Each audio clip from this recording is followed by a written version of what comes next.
முதலாவது ஆண், இரண்டாவது பெண் சொல்லணும். முதலாவது ஆண், அடுத்தது பெண். இவர்கள் இருவரும் ஒரே மாம்சம். இவர்கள் ரெண்டு பேரும் பார்த்தீங்கன்னாக்கா ஒரே சரீரமாய் இருக்கிறார்கள். தேவச்சனம், உன் தாய் தகப்பனை விட்டு உன் கணவனோடு உன் மனைவியோடு நீ செய்திருப்பாய். கர்த்தருடைய படைப்பு எப்படி என்றால் ஆண் பெண், அதுதான் கர்த்தருடைய படைப்பு. ஆணை படைத்தார், ஏற்ற துணை பெண்ணை படைத்தார். நம் தேவனாகிய கர்த்தர் அழகான ஒரு தோட்டம். அந்த இடம் ஏதேன் என்பது அந்த இடம், அந்த தோட்டத்தின் பேர் ஏதேன் தோட்டம் வந்தது. அந்த இடத்தின் பேர் ஏதேன்.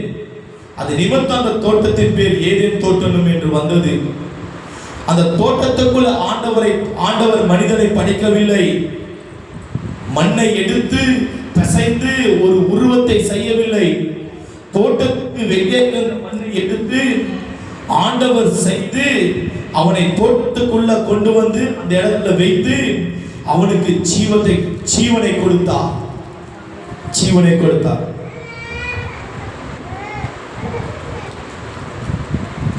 புரியுதுங்களா? தோட்டத்துக்கு உள்ள மண்ணை எடுத்து ஆண்டவர், தோட்டத்துக்குள்ள இருந்து மண்ணை எடுத்து ஆண்டவர் படைக்கவில்லை. தோட்டத்தில் வெளியே மண்ணை எடுத்து ஆண்டவர் படைத்தவனை கொண்டு வந்து தோட்டத்துக்குள்ள தன்னுடைய ஜீவனை கொடுத்தார். பாவம் செய்தார்கள், தேவனுடைய மகிமையை இழந்தார்கள், அந்த இடத்தை விட்டு துரத்தப்பட்டார்.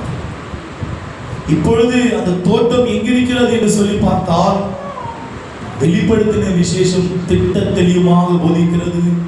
அதுதான் பரதேசி, அதுதான் பரதேசி தேவச்சனமே. ஆணும் பெண்ணுமாக ஆண்டவர் படைத்து வைத்தார். நல்லா விளங்கிக் கொள்ளுங்க. ஆணும் பெண்ணுமாக கர்த்தர் படைத்தார். அவர்கள் இருவரும் ஒரு குடும்பமாக ஆண்டவர் நியமித்து வைத்தார். கொஞ்சம் எடுத்துக்கொள்ளலாம். 28ஆம் அதிகாரம்.